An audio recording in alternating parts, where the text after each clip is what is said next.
السلام علیکم my dear viewers, امید خواہش یہی ہے کہ آپ سارے لوگ خیریت سے بالکل ٹھیک ہوں گے۔ مسکان زیادتی کیس، راولپنڈی مدرسہ اسکینڈل، مفتی شاہ نواز کیس کی آج کی اپڈیٹس آپ کی خدمت میں پیش کرنی ہیں۔ کیس میں کچھ نہیں ہو رہا جب تک پولیگرافک ٹیسٹ نہیں آتا، اور ایکسپیکٹڈ یہ ہے کہ منڈے کو آ جائے گا انشاءاللہ، اور بہت ساری چیزیں کھل جائیں گی۔ لیکن میں آپ سے کچھ ایک چیزیں آپ کے سامنے رکھنا چاہ رہا ہوں، اگر آپ کی سمجھ میں آ رہی ہیں تو مجھے بتائیں، لیکن مجھے نہیں سمجھ آ رہی کہ یہ ہو کیا رہا ہے۔ بڑی امپورٹنٹ چیزیں ہیں۔ نمبر 1 چیز کہ آج جب میں نے کال کی مفتی شاہ نواز صاحب کے قریبی دوستوں کو، تو ان کا کہنا ہے کیس ٹھنڈا ہے جی، کچھ بھی نہیں ہو رہا، فی الحال کوئی خبر نہیں ہے۔ نہیں، جب میں نے ان کے لائر کو کال کی، اگین سیم رپلائی، کوئی نئی خبر نہیں ہے۔ جب سی پی او کو کال کی، انویسٹیگیٹو پولیس آفیسر کو کال کی، دے آل سیڈ نہیں جی، کوئی خاص خبر نہیں ہے اس کیس کے حوالے سے۔ مسکان کی والدہ سے کال کی، بات کرنے کی کوشش کی، ٹھیک سے نہیں ہو سکی، ان کے والد سے بھی نہیں ہو سکی، مسکان سے بھی نہیں ہو سکی۔ جب مسکان کے لائر کو کال کی، انہوں نے کہا جی کوئی اپڈیٹس نہیں ہے، اور منڈے کو میں آپ کو 164 کی سٹیٹمنٹ بھیج دوں گا۔ لیکن انہوں نے کہا کہ مسکان کی جو والدہ ہیں وہ اب میڈیا پر آ کر بات نہیں کرنا چاہ رہی۔ That is something to talk about. That is something to discuss about. یہ ان کا ذاتی معاملہ ہے، اگر وہ آئیں یا نہ آئیں، لیکن یہ کیس اب ذاتی نہیں رہا۔ جب یہ میڈیا میں ہائی لائٹ ہوا، جب یہ ہائی پروفائل بنا، اس کیس کی جتنی جہاں تک یہ پہنچا ہے، یہ صرف میڈیا کی وجہ سے پہنچا ہے۔ لیکن آپ ایک سمجھنے کی کوشش کیجئے کہ جو مسکان کی فیملی بیک فٹ پہ چلی گئی ہے، خاص کر میڈیا سے، اس کا پس منظر 2-3 چیزیں میری سمجھ میں جو آپ کے سامنے میں رکھ دیتا ہوں۔ یا تو جب مفتی صاحب جا رہے تھے پولیگرافک ٹیسٹ کے لیے، تو اس سے پہلے میڈیا کیمپین کر کے مسکان کی فیملی کو ہیرس کیا گیا۔ میں ذاتی طور پر جانتا ہوں کیا گیا ہے، میں ثابت کر سکتا ہوں۔ I have that proof and I have that links۔ میں نے جب ان لوگوں سے کال کر کے بات کی کہ بھائی صاحب آپ یہ کیوں کر رہے ہیں، who are you people، تو انہوں نے کہا جی ہم مفتی صاحب کے قریبی دوست ہیں۔ اگر وہ ویڈیو دیکھیں گے تو شاید تصدیق بھی کریں گے کہ میری ان سے بات ہوئی ہے، اور انہوں نے کہا ہم مفتی صاحب کے قریبی دوست ہیں، لہٰذا وہ لوگ غلط ہیں، خراب ہیں، اس لیے ہم ان کے خلاف یہ چیز ہم نے شروع کی ہے۔ تو اس ڈر کی وجہ سے شاید وہ بیک فٹ پر چلے گئے۔ یا دوسری وجہ یہ ہو سکتی ہے کہ پولیس نے انہیں بڑا تنگ کر کے رکھا ہے۔ میرے خفیہ ریسورسز نے بتایا ہے کہ پولیس نے 1-2 بار مسکان کو ڈرانے کی کوشش کی ہے انویسٹیگیشن کے دوران بھی، اور 2 پولیس والے جو ان کے گھر کے باہر کھڑے تھے، ان کے محلے کے کچھ لوگوں نے بتایا کہ وہ ڈسٹربنگ ہیں، نو ڈاؤٹ ان دیٹ۔ تو یا تو انہوں نے ڈرایا ہے، تو یہ فیملی ساری ڈر کر بیک فٹ پر چلی گئی ہے۔ لیکن اس بیچ ایک اور بات ہے، کہتے ہیں خاموشی کی بھی آواز ہوتی ہے، اور جو خاموشی کی آواز ہوتی ہے وہ کسی بھی چیخ سے بھی زیادہ ہوتی ہے۔ یا تو یہ خاموشی ایک پیغام ہے، ایک میسج ہے، ایک آواز ہے، یا تو یہ خاموشی کسی طوفان کا اندیہ ہے۔ This is what you have to put an eye on it. اگر یہ خاموشی اس خاموشی کی آواز ہے، تو وہ آواز میری نظر میں یہ ہے کہ شاید کوئی پس پردہ بات چیت چل رہی ہے، شاید کوئی پس پردہ ڈیل چل رہی ہے، شاید کوئی پس پردہ باتیں ہو رہی ہیں، اور معاملات کو سیٹل کیا جا رہا ہے۔ یہ میری ذاتی ازمپشن ہے اس کیس کو لے کر، کیونکہ اس کیس کو میں ڈے 1 سے فالو کر رہا ہوں، کیونکہ اس کے علاوہ کوئی خاموشی کی وجہ نہیں بنتی۔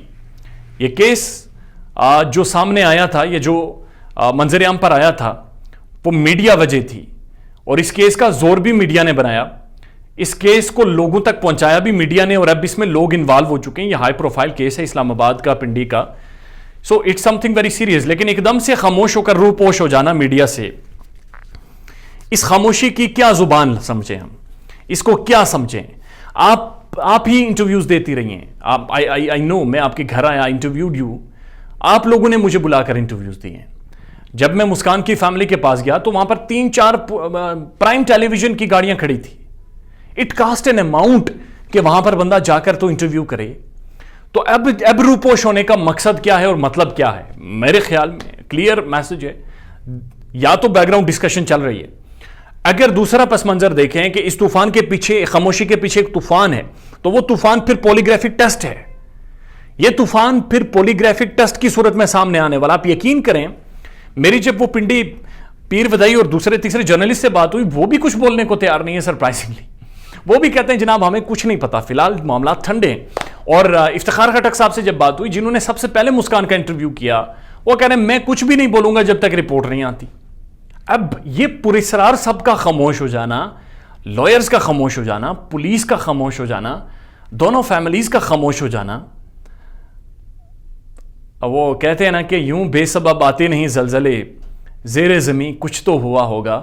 تو یہ خاموشی ایسے نہیں ہوتی، زیر زمین کچھ تو ہوا ہوگا جس کی وجہ سے خاموشی ہے. اور اس وقت معاملات یہ ہیں کہ جو مسکان کی فیملی مکمل طور پر میڈیا بائک آؤٹ کر چکی ہے، وہ مکمل طور پر میڈیا پر کوئی پیغام نہیں دے رہے.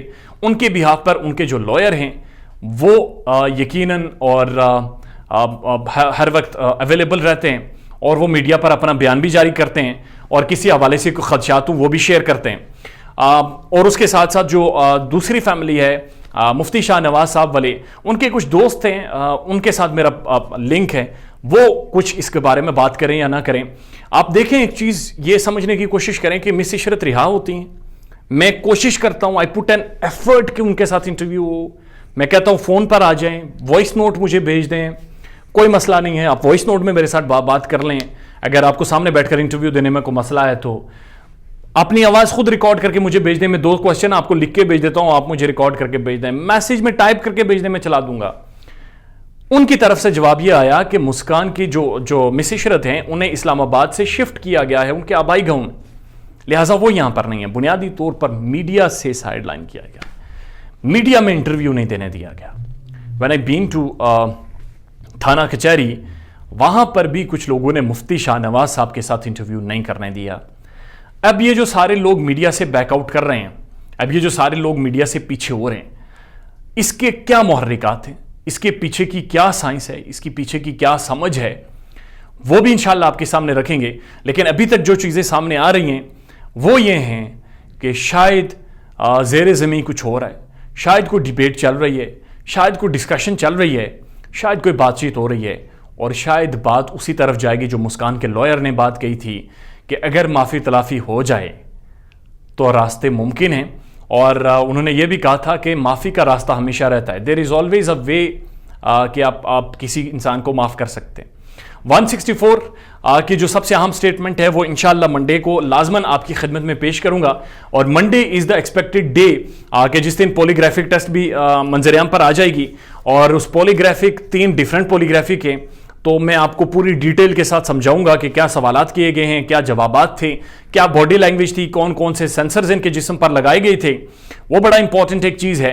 اور وہ 3 ڈیفرنٹ چنکس میں کی گئی ہے. پہلے مسکان کا پولیگرافک کیا گیا، انہوں نے جو الزامات لگائے شاہ نواز صاحب پہ، پھر شاہ نواز صاحب کا کیا گیا، پھر شاہ نواز صاحب کے بعد مس عشرت کے اوپر جو الزامات لگائے گئے تھے وہ ان کا پھر پولیگرافک ٹیسٹ کیا گیا. اور ان سب کی ڈیٹیلز اب منظر عام پر آنے والی ہیں. ڈیلی بیسس پہ I will inform you about this case. اس کیس کے حوالے سے ڈیلی بیسس پر جو بھی ہیپننگز ہوں گی وہ آپ کے سامنے رکھیں گے. کیس کے حوالے سے بھی رکھیں گے، اور کیس کے حوالے سے جو بدلتے حالات ہیں، جو پس پردہ ہیں، وہ بھی کوشش کریں گے کہ آپ کے ساتھ لائیں. اور جو پس پردہ حقائق ہیں دونوں کے محلوں سے اگر آپ میں سے کسی کو پتا ہوں تو آپ کمنٹ میں ضرور شیئر کر دیں. ہم انہیں بھی اپنے پروگرامز میں آنے والی ویڈیوز میں شامل کریں گے تاکہ ہم سب لوگ ایک ہو کر فائنلی اس کیس کو سمجھ سکیں کہ اصل میں کس کے ساتھ زیادتی ہوئی ہے. یہ ایک بڑی امپورٹنٹ چیز ہے جس تک پہنچنا ضروری ہے، جس کو سمجھنا ضروری ہے، اور جس کو رپورٹ کرنا ضروری ہے. اپنا خیال رکھیے گا اور ہمارے چینل کا بھی. اللہ حافظ.